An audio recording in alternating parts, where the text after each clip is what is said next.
கரூர் துயர சம்பவம் நடந்து இப்பதான் 2வது வாரமே, இன்னைக்கு சனிக்கிழமை தான் முடியுது. இன்னொரு கட்சியோட கூட்டணியை பத்தி பேசுவது, இன்னொரு கட்சி கூட்டணிக்கு வர வேண்டும் என்று நினைப்பது அவர்களுடைய உரிமை. தேர்தல் இருக்கிற இடத்துல கூட்டணி வேணும்னு ஒரு கட்சி நினைக்குது. அதெல்லாம் தவறு இல்லை. ஆனா அவர்கள்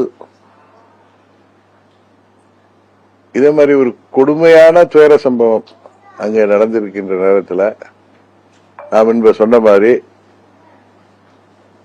வீடு பற்றி இருக்கிறப்ப சுருட்டுக்கு நெருப்பு கேட்கிற மாதிரியும், ஆடு நினைதுன்னு ஓனாய் கண்ணீர் விடுற மாதிரியும் பழனிசாமி செயல்படுறது, அது எல்லா அரசியல் கட்சிகளுக்குமே ஒரு தர்ம சங்கடத்தையும் தலைக்குணிவையும் ஏற்படுத்து. இந்த நேரத்தில் நான் மிகவும் மதிக்கின்ற ஒரு பத்திரிகை, அதுல தாவேகா கொடிகள் அதிமுக கூட்டத்தில் வீசப்படுகிறது, கூட்டணி நெருங்கி வருகிறது. இது குழப்பத்தில் தினகரன் அவங்க போட்டிருக்காங்க. என்ன நடக்குது? சோசியல் மீடியால அந்த கொடியை ஒரு அதிமுக தொண்டர் கையில கொடுத்து 2 கொடி ஒரு கூட்டத்தில் பிடிச்சி வச்சிருக்காங்க.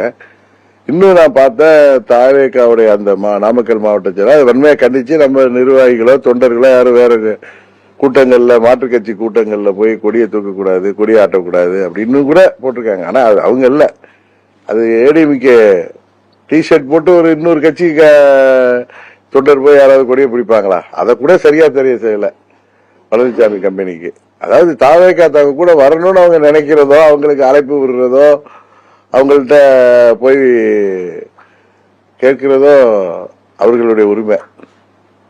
ஆனா திரு விஜய் அவர்கள் என்ன மதுரை மாநாட்டில் கூட சொன்னார், எங்க தலைமையில தான் ஆட்சி அமையும், எங்க தலைமையை ஏற்று கூட்டணி வாங்கன்னு சொல்றாரு, மற்ற கட்சிகளுக்கு அனுப்பி விடுறாரு.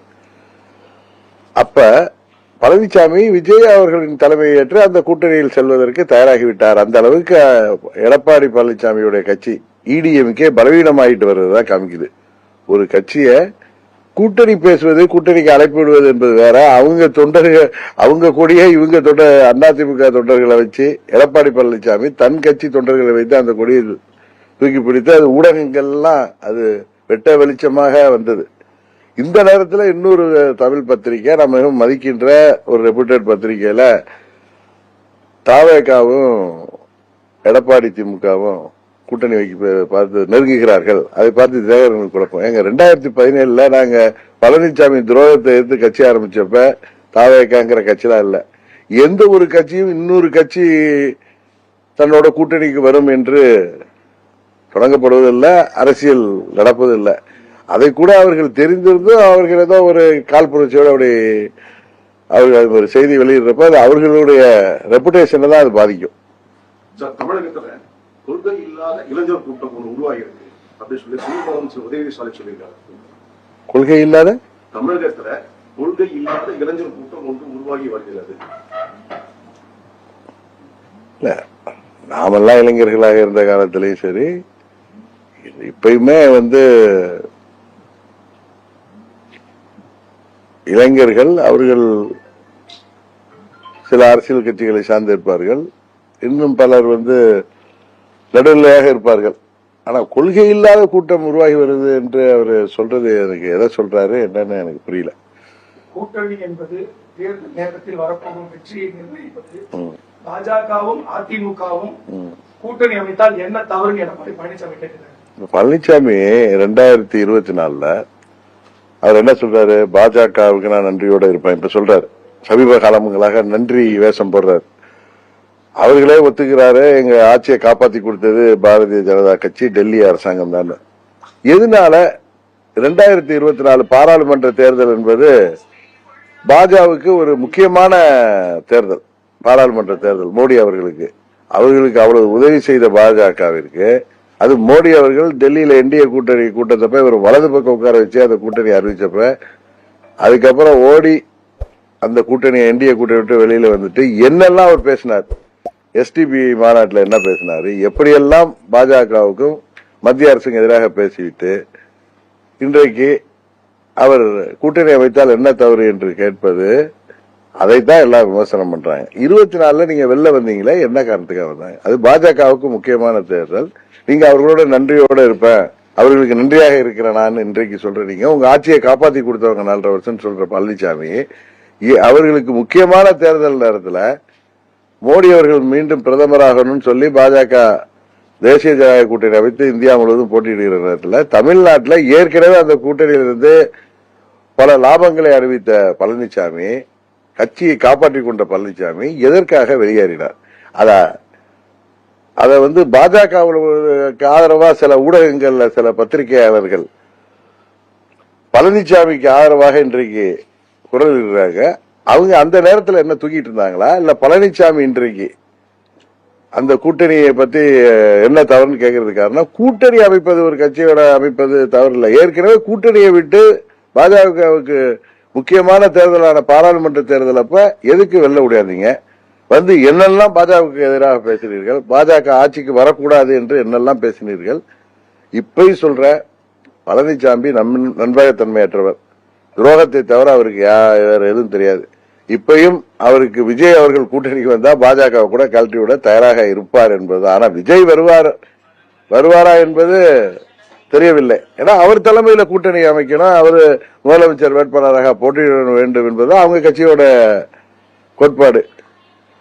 திரை உலகத்தில் உச்சபட்ச நடிகராக இருந்து நிறைய ஏர்னிங்ஸ் எல்லாம் பெற்றுக் கொண்டிருந்த விஜய் அவர்கள் இன்றைக்கு கட்சி ஆரம்பிக்கிறாரு அப்படின்னா பழனிசாமியை முதலமைச்சர் ஆக்குவதற்காக அவர் கட்சி ஆரம்பித்திருக்கிறாரா? அந்த தொண்டர்கள் அதை ஏற்றுக்கொள்வார்களா? இல்ல விஜய் தான் இவரோட கூட்டணிக்கு பழனிசாமி முதலமைச்சராக தூக்கி பிடிப்பாரா? நடக்காத ஒன்றை ஒரு இன்றைக்கு வெளியில அவங்க தொண்டர்களை தக்க வச்சுக்கிறதுக்கும் இன்றைக்கு அந்த கூட்டணி பலவீனமாயிட்டு இருக்கு. அது பாஜகவும் யோசிக்க வேண்டிய விஷயம். பழனிசாமி என்றைக்கு ஏப்ரல் 12 கூட்டணிக்கு வந்தாரோ அவர்கள் கடினமாக கஷ்டப்பட்டு அம்மாவின் தொண்டர்கள்லாம் ஒரு அணியில வரணுங்கிறதுக்காக டெல்லியில உள்ள முக்கிய தலைவர்கள் செய்தாலும் பழனிசாமி தலைமையில அது பழனிசாமி முதலமைச்சர் வேட்பாளராக முன்னிறுத்தப்படும் போது அந்த கூட்டணி பலவீனமாகிட்டு இருக்கு. இன்னும் நாளொரு மேனியும் பொழுதொரு வண்ணமாக அந்த கூட்டணி பலவீனமாகத்தான் ஆகும். தேர்தல் நேரத்தில் பாருங்க, தமிழ்நாடு முழுவதும் அது 15% கீழே தான் எடப்பாடி பழனிசாமி அமைத்திருக்கிற இடிஎம்கே அமைத்திருக்கிற கூட்டணி பெறும். இதை நீங்க பொறுத்திருந்து பாருங்கள். 2026 தேர்தலில் உங்க கட்சி தாவேகாவோட கூட்டணி எங்க கூட்டணி எல்லாம் நான் உங்களுக்கு பலமுறை பல ஊடகங்கள்ல சொல்லிட்டேன். எங்கள் கூட்டணி எல்லாம் நாங்க டிசம்பர் மாதத்துல தான் ஒரு முடிவுக்கு வர முடியும். சென்னை உயர்நீதிமன்றம் இரண்டு யாரோ ஒருத்தர் ஆம்சாங் கொலை வழக்க சென்னை உயர்நீதிமன்றம் சிபிஐ விசாரிக்க உத்தரவிட்டிருக்காங்க, சிபிஐ விசாரிக்கணும்னு சொல்லி. ஆனா உச்சநீதிமன்றத்தை தமிழக அரசு விசாரிக்க கூடாதுன்னு சொல்லிட்டு ஒரு மேல்முறையீடு முன்னேற்றம். ஆமா ஆமா, அது என்னாச்சுன்னா உச்சநீதிமன்றம் சிபிஐ தான் விசாரிக்கணும்னு உத்தரவிட்டு இருக்காங்க. இது ஒண்ணு. இன்னொன்னு, நேற்றுக்கு தாவேகா சார்பா சிபிஐ விசாரணை வேணும்னு சொல்லி 49 பேர் இறந்த வழக்கை உச்சநீதிமன்றம் கொண்டு போயிருக்காங்க. இந்த வழக்கையும் எதிர்த்து தமிழக அரசு மேல்முறையீடு செஞ்சிருக்காங்க. தொடர்ந்து சிபிஐ எதிர்த்து மேல்முறையீடு செய்யறதுக்கான காரணம் இல்ல, ஒவ்வொரு மாநிலத்திலையும் காவல்துறை இருக்குது, ஒரு அரசாங்கம் இருக்கிறப்ப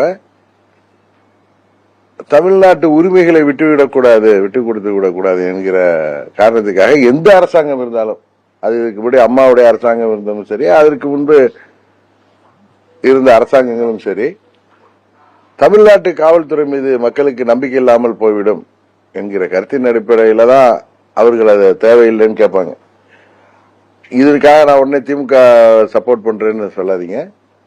நான் யதார்த்தத்தை பேசக்கூடியவன், நடுநிலையா பேசக்கூடியவன், ஒரு கட்சியின் தலைவருங்கிறத தாண்டி ஒரு பொதுமக்கள் இடத்துல இருந்து ஒரு குடிமகனாக சிந்திக்கிற பொழுது தமிழ்நாட்டு உரிமைகளுக்காக போராடுகின்ற அனைத்து கட்சிகளும் மாநிலத்தில் சுயாட்சி வேண்டும், தமிழ்நாட்டு உரிமைகள்லாம் மீட்டெடுக்கப்பட வேண்டும். அதை எந்த ஆட்சி இருந்தாலும் மத்தியில் பிஜேபி இல்ல காங்கிரஸ் ஆட்சி இருந்தபோதும், இங்க அம்மா அவர்கள் முதல்வராக இருந்த போதும் சரி, அதற்கு முன்பு கலைஞர் இருந்த போதும், புரட்சி தலைவர் எம்ஜிஆர் அவர்கள் இருந்த போதும் சரி, பேரறிஞர் அண்ணா 67 என்ன அவருடைய கொள்கையை மாநிலத்தில் சுயாட்சி, மத்தியிலே கூட்டாட்சி, மாநிலத்தின் உரிமைகள் பாதுகாக்கப்பட வேண்டும் என்பதுதான். அந்த முறையில எந்த ஆட்சியாளர்களாக இருந்தாலும், தயவு செய்து நீங்க திமுக கூட்டணி போறதுக்காக பேசுறேன்னு சொல்ல வேணாம். இது தேர்தல் வரப்போ அதுல என்ன ஒரு பெரிய எனக்கு ஒரு என்ன சொல்றது, சரியான வார்த்தை சொல்றேன்னா, எனக்கு உண்மையிலே நான் சிரித்துக் கொள்வேன். நான் ஒரு கருத்தை நீங்க கேட்கிறப்ப, ஒரு கேள்வி கேட்கிறப்ப அதுக்கு பதில் சொல்றப்ப அதை வைத்து கூட்டணி போடுகிறோம், கூட்டணி நாங்க அரசியல் தலைவர்களோ அரசியல் கட்சிகள் கூட நினைக்காத ஒன்றையெல்லாம் நீங்க யோசிக்கிறீங்க. யோசிங்க, ஆனா நீங்களே முடிவு பண்ணிடாதீங்க.